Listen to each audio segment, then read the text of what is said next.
السلام علیکم ورحمۃ اللہ وبرکاتہ۔ الحمدللہ ثم الحمدللہ۔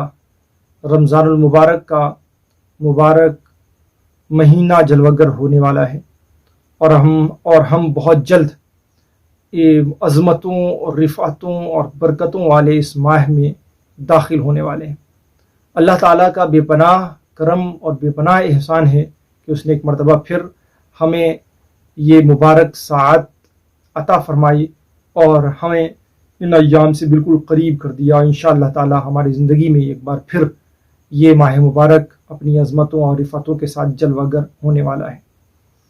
اس ماہ مبارک کی بڑی عظمت ہے۔ میرے آقا صلی اللہ تعالی علیہ وسلم اس ماہ مبارک کا بڑے مسرت کے ساتھ استقبال کرتے تھے، اس لیے ہمارے لیے لازم ہے کہ ہم اس ماہ مبارک کا پرجوش انداز میں استقبال کریں اور مسرت کے ساتھ استقبال کریں، اور ان ایام میں روزے رکھیں، ان ایام میں نمازیں پڑھیں، جو ہماری نمازیں قضا ہو گئی ہیں ان قضا نمازوں کو ادا کریں، اور جو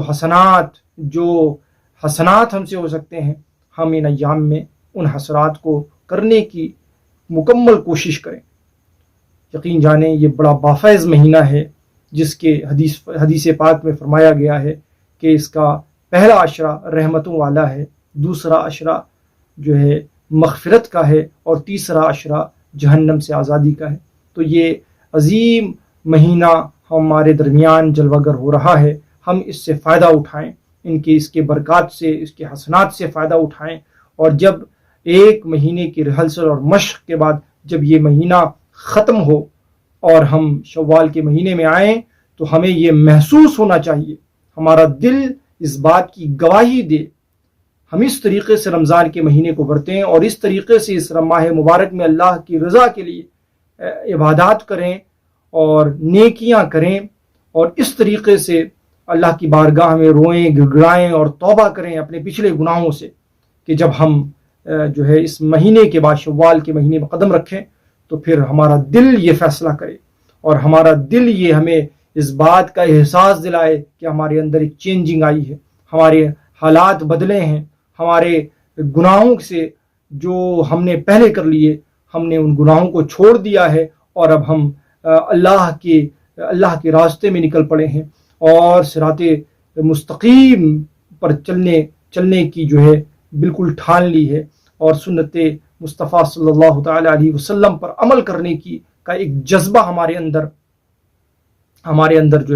موجزن ہو، اور اس کیفیت کے ساتھ رمضان المبارک کو گزاریں انشاءاللہ تبارک و تعالی۔ اگر ہم نے ایسا کیا اور ماہ رمضان المبارک کے بعد ہمارا دل ہمیں اگر یہ فیصلہ سنا رہا ہو تو یقین جانیں یہ مہینہ ہمارے لیے بڑی عظمتوں کا مہینہ ہے، ہمارے لیے ہماری زندگی کے حسنات کے لیے اور ہماری زندگی کی کامیابی کے لیے، آخرت کی کامیابی کے لیے بڑی عظیم بات ہوگی۔ اور اگر اس ماہ مبارک کو ہم نے یوں ہی گزارا اور اس میں بھی گناہ کرتے رہے، نیکیوں کی طرف ہم نے توجہ نہیں کی، تو پھر ہم نے یوں سمجھ لیجئے کہ بڑا نقصان ہم نے اٹھایا اور ہم محروم رہے۔ اس لیے اس ماہ مبارک کو اہتمام کے ساتھ گزاریں، جس قدر ہو سکے آپ سے حسنات کریں، نیکیاں کریں، اچھے کام کریں، گناہوں سے توبہ کریں، عبادات کریں، فرائض پر عمل کریں، نمازیں ادا کریں، جو قضا نمازیں آپ کے ذمے میں ہوں آپ ان کو پورا کرنے کی کوشش کریں، اور توبہ کریں پچھلے گناہوں سے، اور آئندہ نیک کام کرنے اور دین مستقیم پر چلنے اور رسول اللہ صلی اللہ علیہ وسلم کی سنت پر عمل کرنے کا عزم کریں۔ اللہ تعالی ہم اور آپ کو خیر کثیر سے نوازے۔